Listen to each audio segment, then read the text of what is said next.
Jesus falou: se você beber da água que eu lhe der, nunca mais terá sede. É a necessidade de se hidratar. É que o nosso organismo acusa a sede. Aliás, a pessoa que não sente sede, é perigoso demais ficar desidratado e morrer. A sede mostra que o seu nível de água no corpo baixou. Você precisa repor essa água. Tá? Seu cérebro precisa dessa água. O seu sangue precisa dessa água. Seu organismo precisa. Afinal, nosso corpo é muito mais água do que matéria. A árvore também. A árvore é muito mais água do que celulose. A árvore. Foi Deus que fez assim. E o mundo também. E o mundo também.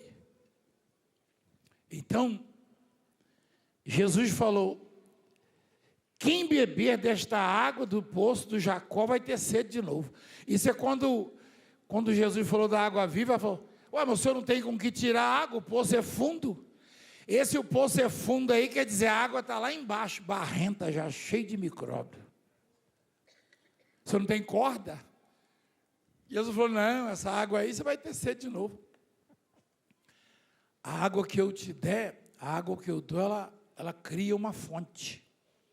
Daí você entende melhor aquela palavra, que se o ímpio, se o crente, se o justo é punido na terra, que dirá o ímpio.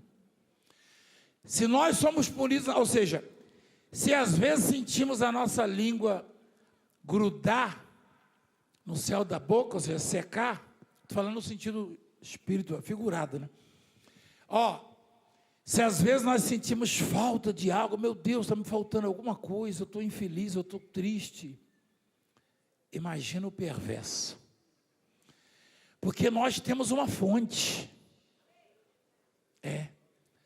Nós temos uma fonte.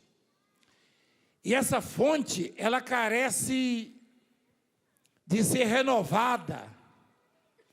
Quem é do interior entende bem melhor isso aí. Minha mãe fala: filho, hoje, segunda-feira, pega a enxada, pega essa peneira aqui, essa redinha, limpa lá a mina, a fonte, tira o lodo, tira aquelas plantinhas que nasceram lá dentro, que estão tirando o oxigênio da água. Rapaz, aquele povo era sábio demais, não sabia nem escrever o nome. Você sabia que a planta tira? Tudo. Aí a gente limpava, ela ia lá conferir. A água estava brotando, você via lá no fundo a areinha pulando assim, ó. Quando estava limpinho, eu esperava um pouco, enfiava a cabeça lá dentro e bebia lá embaixo. Que delícia. Sem ter gosto, porque é insípida. A água mais gostosa, paradoxalmente falando, é a água pura, porque ela é insípida. Ela não tem gosto nenhum. Essa água é gostosa, então não presta não. Tem gosto de quê? De maçã, de manga? Tem alguma coisa podre lá dentro, cuidado, hein? A água não pode ter gosto. Paradoxalmente, essa água gostosa que a gente fala, que é água pura, água boa. E aí, Jesus falou que se você aceitar o convite dele, se você buscar conhecer o dom de Deus e aceitar a oferta dele, ele cria uma fonte própria em você. E peraí. Em algum momento vai bater a sede, a desidratação aflorar, aí você tem uma fonte, você cuidou dela. Mas o que é cuidar da fonte? Da onde veio a fonte? De quem veio a fonte? De Deus. Então, cuidar da fonte é adorar a Deus em espírito e em verdade. Cuidar da fonte é viver na dependência de Deus e confiar até perder a vida aqui na terra. Até quando eu devo confiar em Deus? Até você morrer.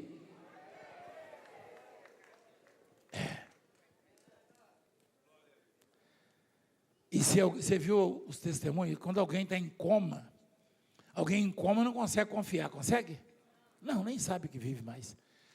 Aí tem alguém de fora confiando por ele.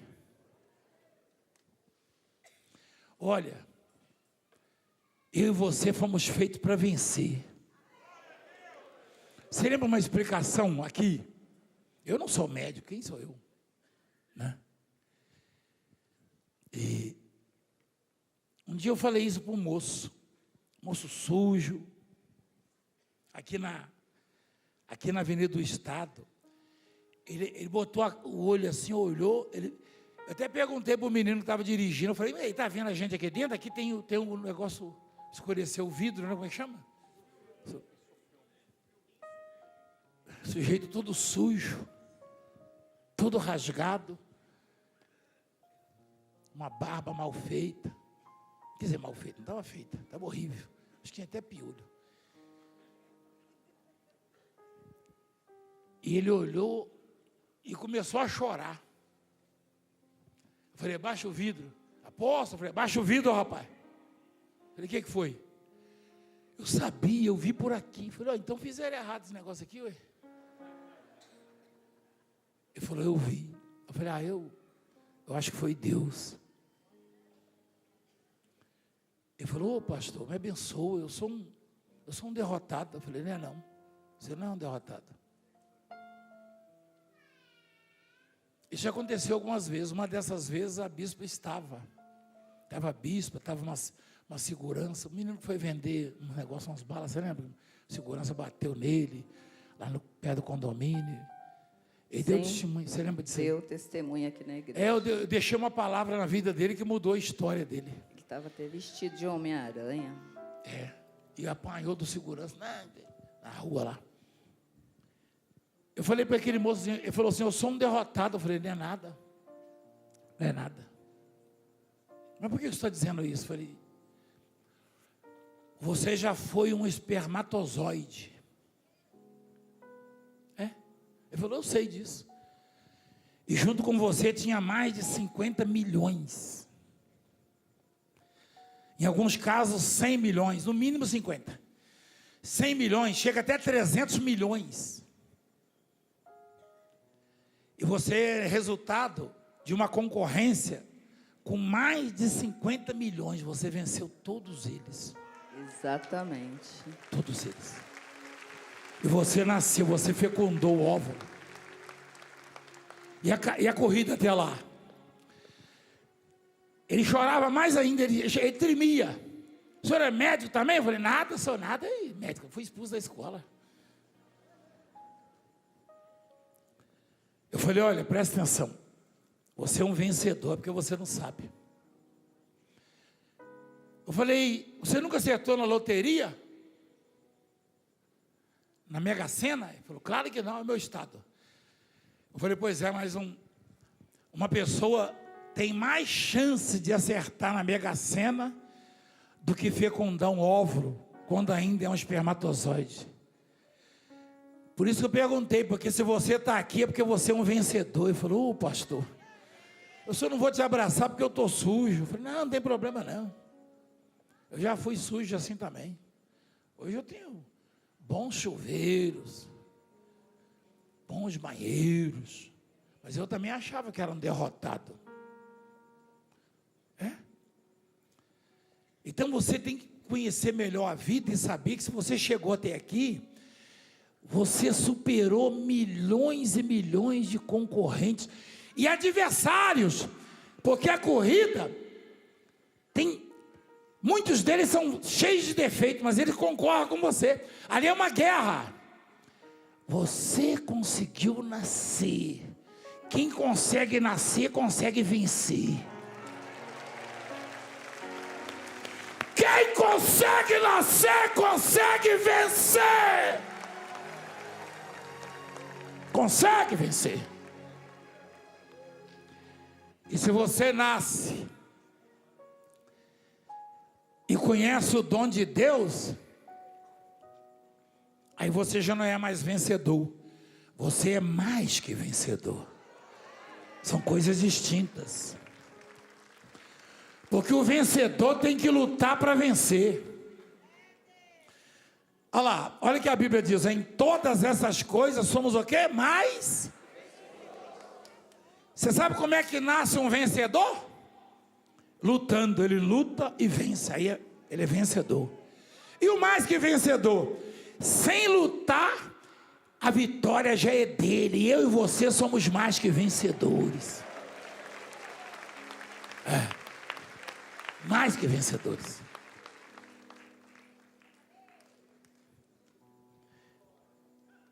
Então, nós não somos vencedores, nós somos mais que vencedores. Sabe por quê? Por causa do dom de Deus. Aquela mulher que estava ali aflita, derrotada, maltratada, ela já era vencedora, mas ela não sabia. Jesus mostrou para ela: você é mais que vencedora.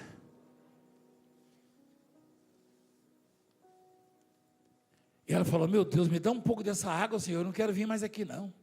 Só lá em casa sou eu que faço isso, meu Deus. Estou que nem o Valdemiro lá na Cisneiro.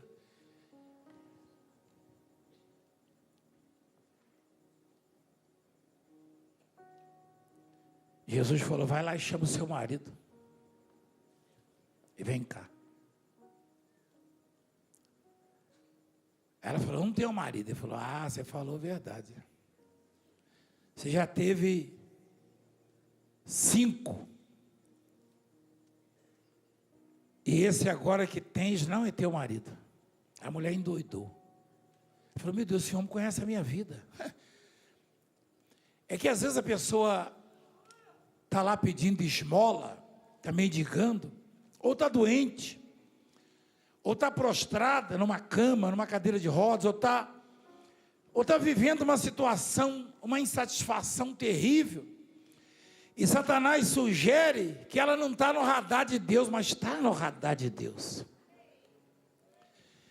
E o que vai parar os olhos de Deus sobre ela, o que vai fazer os olhos de Deus parar sobre ela, é quando ela deixar isso tudo de lado e começar a adorar.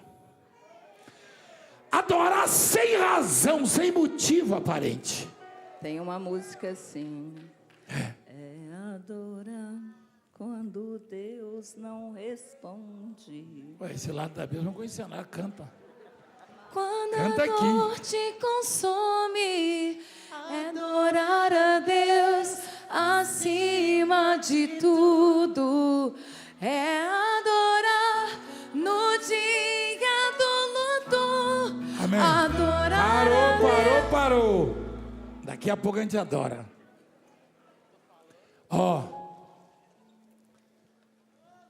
Conhecer o dom de Deus. Eu era desesperado, igreja. Eu olhava para a minha vida, quando eu encontrei aquele homem lá com 15 anos de idade, eu falei: meu Deus, eu não tenho estudo, eu não tenho amigos, não tenho mãe e agora eu não tenho mais pai, porque eu saí, eu fui expulso. Meu pai não me suportou, eu fui expulso.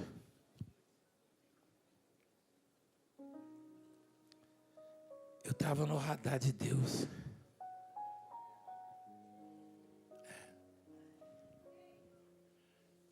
Teve um salmista que falou: ninguém consegue escapar do radar de Deus. Foi o Davi, foi o Salmo 139. Ele diz assim: para onde me ausentarei do teu espírito? Aonde eu posso me esconder? Para onde fugirei da tua face? Se subo aos céus, lá. Ele costumava ir no céu, aquele rapaz? Não, ele falou é estado de espírito, porque às vezes você está tão feliz, tão contente, a pessoa: puxa, você está no céu, hein? Ou seja, se eu estou feliz, eu estou no radar de Deus. Mas tem um momento que ele fala assim: se eu faço a minha cama no mais profundo abismo. Mas por que cama, apóstolo? Porque quando você vai se deitar e começa a vir os processos, as dificuldades, as lembranças ruins, os problemas. Quando você está interagindo, conversando, lidando, você não lembra, mas quando você põe a cabeça no travesseiro, que o sono foge, aí começa a vir, mas como é que eu vou sair dessa vida, dessa situação? Como é que eu vou resolver isso? Mas ele falou assim: se eu faço a minha cama no mais profundo do abismo, lá estás também.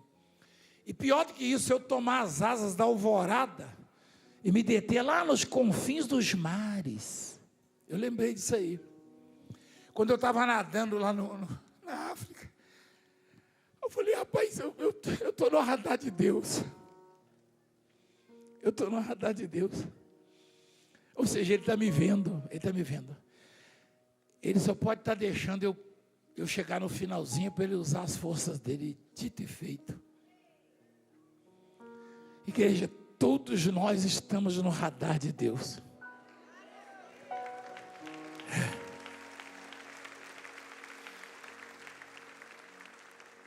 Todos.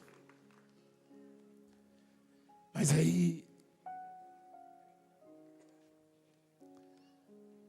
aquela mulher se encantou, falou: esse é profeta. Já disseram para nós que o lugar de adorar é no templo. O Senhor diz o quê? Vós dizeis que tem em Jerusalém, que em Jerusalém é o lugar onde se deve adorar. Aí Jesus disse: mulher, podes crer-me, que a hora vem, quando nem neste monte, nem em Jerusalém adorareis o Pai. Vós adorais o que não conheceis, nós adoramos o que conhecemos, porque a salvação vem dos judeus, mas vem a hora, e já chegou, em que os verdadeiros adoradores adorarão o Pai em espírito e em verdade. Porque são esses que o Pai procura para seus adoradores. Peraí. Mas o que é isso, adorar em espírito e em verdade? Bom, eu já adorei a Deus porque Ele me curou. Uma certa vez eu adorei muito assim. Fiquei muito empolgado, emocionado. E toda hora, glória a Deus, bendito é o meu Deus, me curou. Mas a pergunta é: e quando eu fiquei doente? Quando me deram o diagnóstico, será que eu adorei?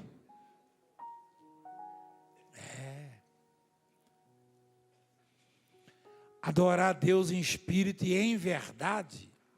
Esse em verdade quer dizer adorar sem motivo aparente, sem razão. Adorar quando parece que a sua vida é uma derrota, é um fracasso. Quando a figueira não produziu fruta, a roça lá não deu o café, o alimento. A vaca secou o leite, hein? Roubaram o seu gado, as ovelhas. Porque o mundo tem uma visão diferente de Deus. Eles perguntam: vem cá, o que Deus faz na sua vida? Até a mulher de Jó, todo dia ela adorava a Deus. Jó levantava de madrugada e adorava, e ela adorava também. Nem o Jó sabia que ela adorava, porque quando estava escurecendo, ela via o rebanho lá na fazenda, numa das fazendas. Que coisa linda, bendito seja o Senhor. Seus filhos brincando.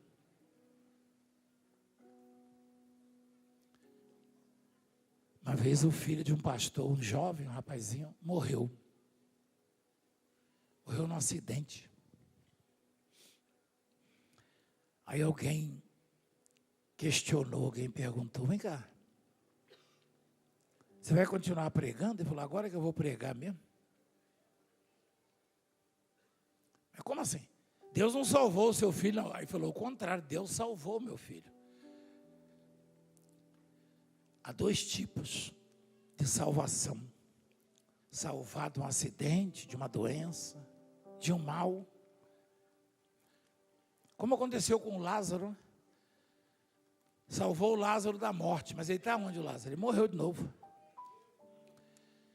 A salvação que eu e você buscamos é aquela que nunca mais vai nos deixar morrer.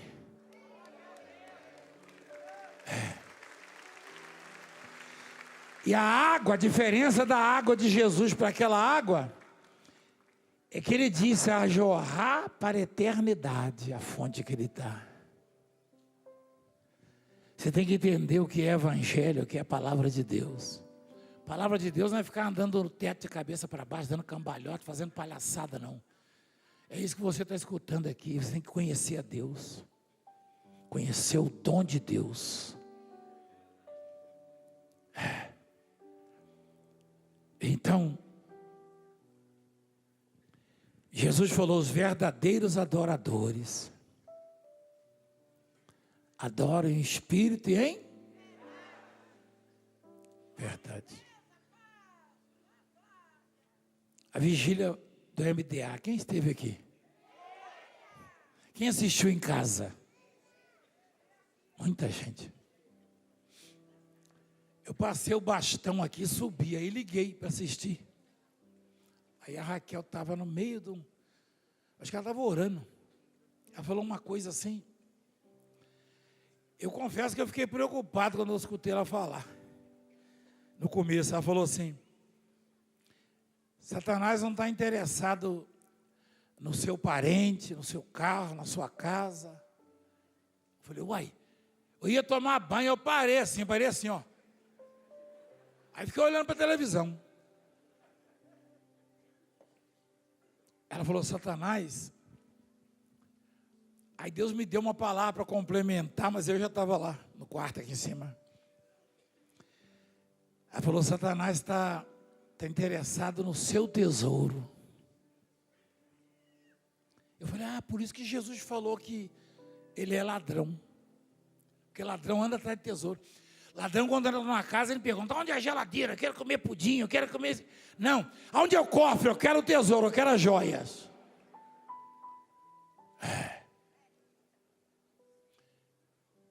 Ladrão entrou na nossa casa, dominou a gente, eu e as meninas, a bispa, e a esposa do bispo estava lá. Onde é o cofre? Eu falei: não tem cofre não. Onde fica a joia? Onde fica isso? O ladrão quer o quê? O tesouro. Aquilo que você tem de valor. Se o seu tesouro é o seu filho, ou o seu cargo, ou a joia, ou qualquer coisa de valor material, Satanás vai tirar aquilo de você, ou vai tentar tirar. Jesus falou: onde está o seu tesouro, ali estará o seu. Então, se você não olha para a joia, nem para a conta bancária, nem para o automóvel, nem para a empresa, nem para a família como o seu tesouro, mas faz de Deus o seu tesouro, esse é o único tesouro que Satanás não pode tocar. Único.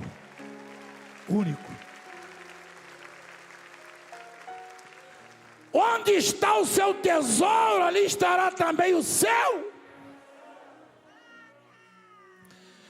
Davi falou: o Senhor é o único bem que eu possuo. Falou ou não falou? Ele tinha muitos bens, não tinha? E o Jó?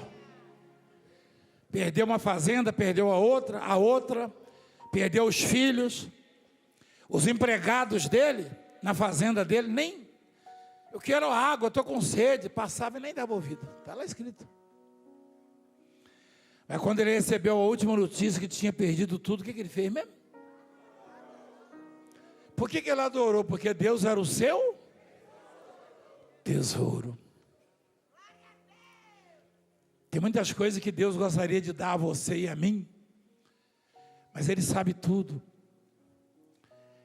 Ele não quer ver você perder a fé, a esperança, o desejo de buscá-lo, de adorá-lo. Mas se você provar para Deus que Ele é o seu tesouro, aí você vai ter muita coisa. Ele vai poder dar tudo que o seu coração não vai para lá. Não vai para lá. Quando Deus constatar em você que o tesouro da sua vida é Ele, Você vai ver as coisas acontecerem assim, você fala, puxa, eu nem fiz esforço nenhum. Olha o que aconteceu. Porque Deus não vai ter o risco de perder você. Então, igreja, não arrume outro tesouro, porque Deus é o seu tesouro. Olha só, peraí. Tem muita gente que fala que a Bíblia é contraditória. Não é. Tem que ter Espírito de Deus para interpretá-la. Em Mateus capítulo 6, se eu não me engano, é Mateus ou é Lucas? Ele fala, não ajunteis tesouro na terra.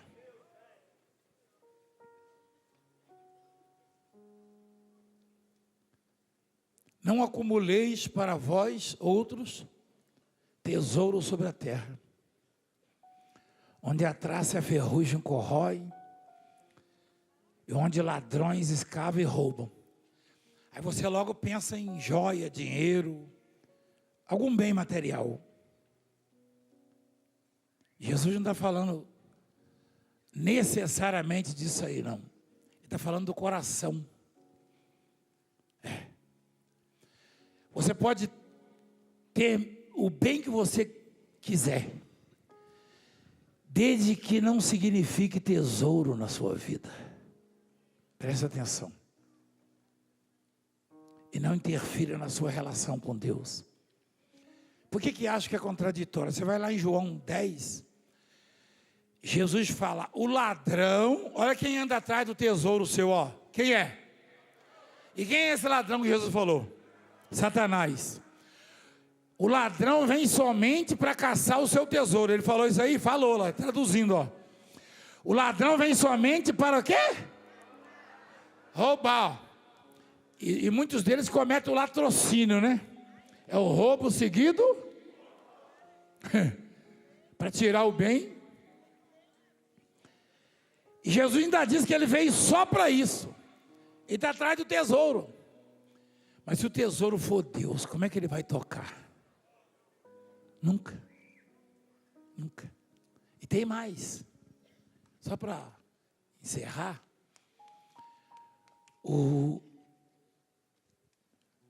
Quando Jesus falou, não acumuleis tesouros na terra, ele está falando assim, o homem falou, tenho 4 casas agora, o casal disse aqui, ó. Ele e a esposa. Se ele fizer dessas casas tesouro, ele perde uma por uma. Mas se Deus for o tesouro dele, ele vai ter centenas, milhares.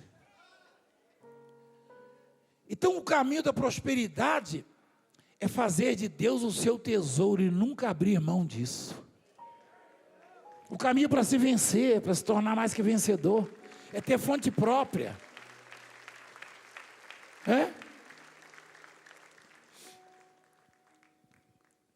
Imagina um homem como Davi, que conquistou tudo, falar, o Senhor é o único bem que eu possuo. E assim vai. Quando Davi deu uma oferta para Deus, 1 Crônicas capítulo 29, e chamou o povo, os príncipes, o parlamento lá, ele falou, mas o que nós estamos fazendo que vantagem é essa? Será que a gente pode se gabar disso? Olha lá. Porque quem sou eu e quem é o meu povo para que pudéssemos dar voluntariamente essas coisas? Porque tudo vem de ti, das tuas mãos tu damos. O homem deu um dízimo ali, 32 mil. E quem foi que deu isso para ele? Isso ele está dando para mim, para minha conta ou para a obra? Para Deus, então. Ele está devolvendo para Deus o que Deus deu a ele. Foi isso que Davi quis dizer.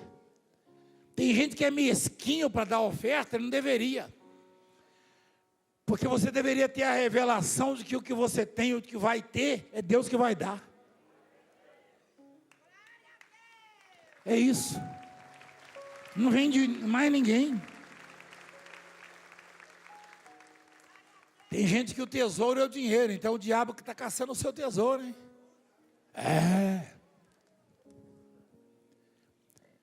E aí, O verdadeiro adorador, ele recebeu a última notícia. Agora acabou mesmo de vez. Sabe o que ele fez? Adorou.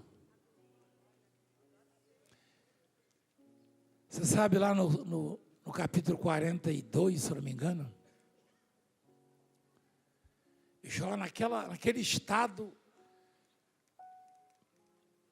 Você sabe que nos capítulos, ao longo da história, os amigos abandonaram. Pelo contrário, os amigos começaram a acusar Jó. Você deve ter cometido um pecado muito grave. Tem gente que até se assusta em algumas igrejas. A pessoa chega e conta história para o pastor. Sabe o que é, irmão? Você fez alguma coisa muito grave. O irmão chega a arrepiar. Nada. Adore a Deus.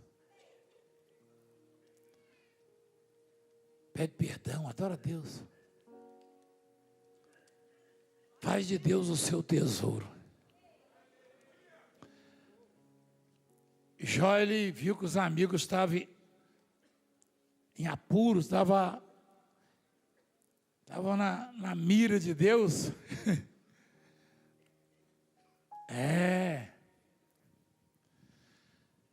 Esses homens começaram a ter problema, começaram a acusar Jó, começaram a ter problema. Aí foram recorrer a Deus, Deus falou, não tem solução para vocês não, só se Jó orar por vocês.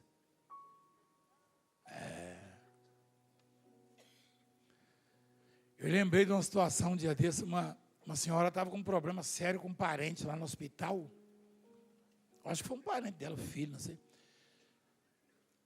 Aí o médico falou, estava com a toalha, o médico falou para ela assim, você conhece o Valdemiro?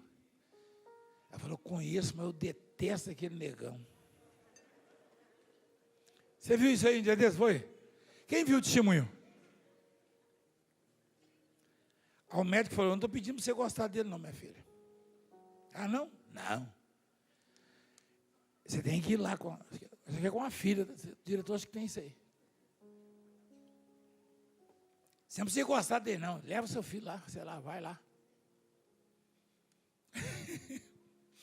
Deus é muito bom com a gente, né? Tem alguns casos, Deus fala assim, só se o Valdemiro orar. Esse dia eu estava bravo, por que esses bichos ficam mandando para mim a noite inteira? É porque tem gente que já fala, eu sei que o senhor é de Deus, mas é para chegar no apóstolo nesse áudio, hein? Sabia? Aí eu falo, rapaz, o apóstolo está derrubado. Não, mas Deus mandou a pessoa dizer, chega nele lá. E aí, o Jó foi orar pelos amigos da onça, porque falaram mal dele, está em pecado, entendeu? Mas quando ele estava orando pelos que falaram mal dele, Deus mudou a sorte dele.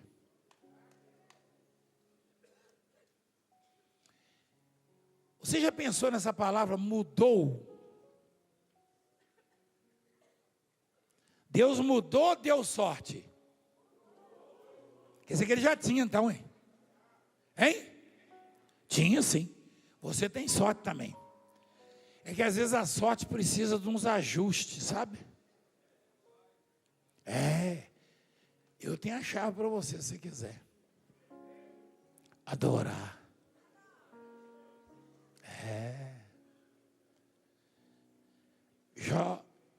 Já estava orando lá, Deus mudou a sorte dele. Quantos anos ele viveu mesmo, filho? Põe lá. Não, há mais.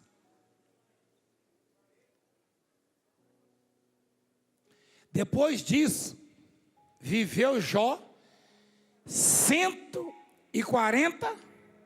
Tá bom para vocês aí?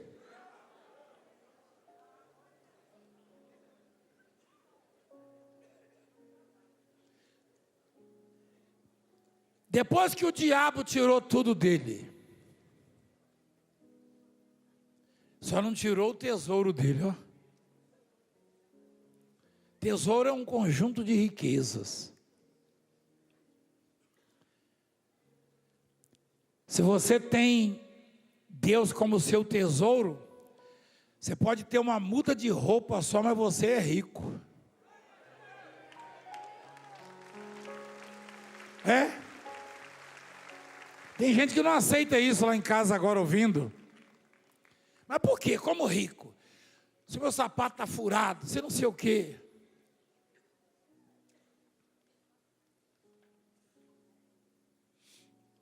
Olha, Deus qualquer hora chama você e fala, vem cá, você fez de mim o seu tesouro. E isso que você sempre desejou, eu vou dar tudo que você precisa. Já aconteceu isso com alguém? Você quer ver uma coisa? E lá atrás,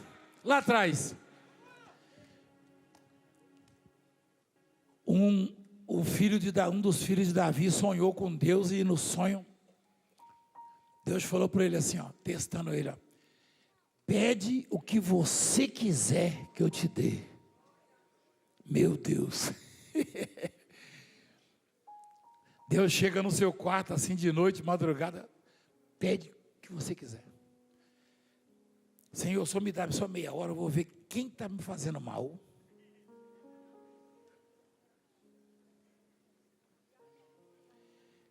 Eu vou ver o que eu sonhei que eu nunca consegui conquistar.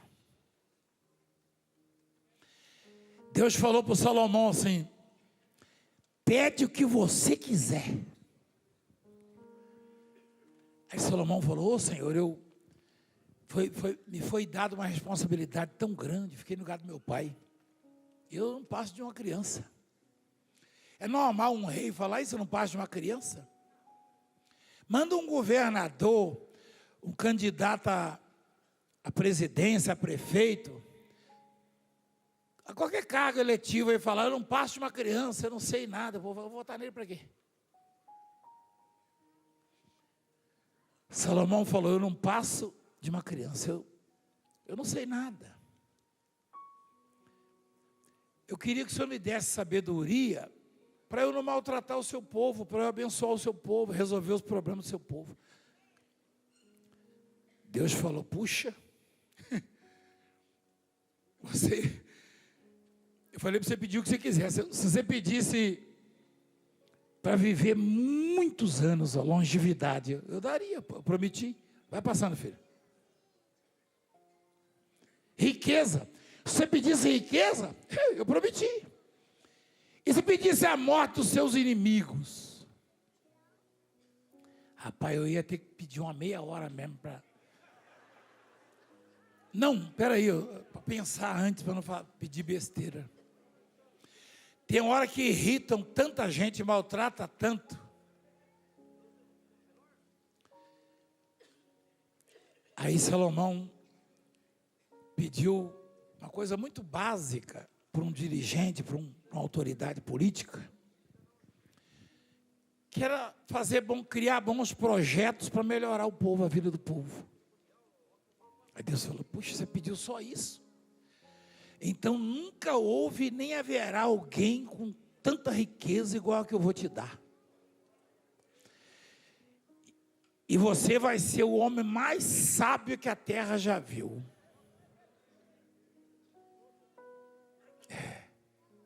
Você entendeu agora? Quem era o tesouro dele? E ele teve muitos tesouros. Se Deus fosse o tesouro de verdade, eu peço desculpa a você, porque hoje eu estava tão derrubado na madrugada, falei, eu vou dar uma passada por lá só. Gostei daqui e fiquei.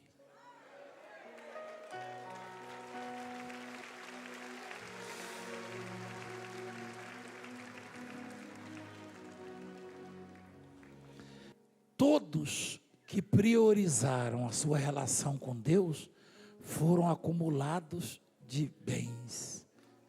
Está escrito isso. Os fiéis, não tem assim, filho? O homem fiel será acumulado de bênção, olha lá, de bens. Olha lá. O homem fiel será acumulado de quê? Olha lá. Não precisa se apressar a enriquecer, como diz lá.